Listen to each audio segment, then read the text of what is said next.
You were named Gregory Scott Rasmussen. Did the folks ever explain to you how they came up with that name? Well, I don't know how they came up with the Scott, but Gregory was after Gregory Peck, who was a Hollywood actor that was quite popular at the time. Rugged, individualistic type of an individual, similar to what I am today.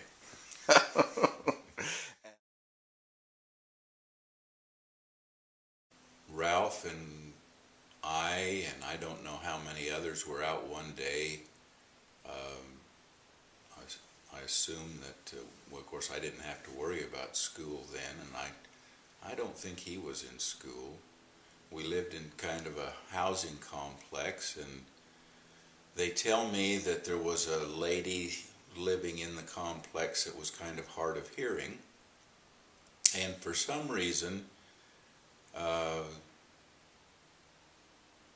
Ralph and his friend, as she was starting to leave the complex, they grabbed a hold of her bumper of her car, and I did too. And we thought we'd just run along for just a bit and then we'd let go. Well, Ralph and his friend let go, but I was too afraid to let go. And so as she left the complex and went out onto the highway, I couldn't keep up with the speed of the car, and so I started dragging behind the car. And I don't know what condition I was in. I assume that my knees and my legs were getting torn up because of the pavement. I'm sure I had on just summer shorts or something like that. And I finally, I couldn't hold on any longer, and I rolled into the gutter. And I vaguely remember looking over and seeing Mother come out onto the front porch and screaming.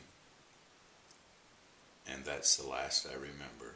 She said that I don't know if she took me there alone or if Dad had to hurry home and take his mother and me both.